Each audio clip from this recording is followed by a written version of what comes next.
Unang-una, syempre, excited ako dahil I'm sure magbabalik alaala ako dahil sabi ko nga, before ako naging artista, nagtrabaho ako nun before sa Canada, nag-OFW ako. Nagtrabaho ako nun bilang janitor. At ngayon, makakabalik ako para makapagpasalamat sa mga kababayan natin doon, sa lahat ng mga Pilipino sa support ng ibinibigay nila sa FPJ sa Provinciano. Sana mapasaya namin sila. Pinagandaan namin to kasi syempre, alam namin na matagal na hindi nakauwi yung mga kababayan natin doon.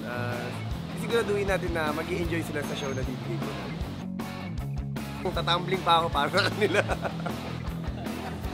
Hello! Hi! See you, Vancouver! Vancouver! See you! See you, Vancouver!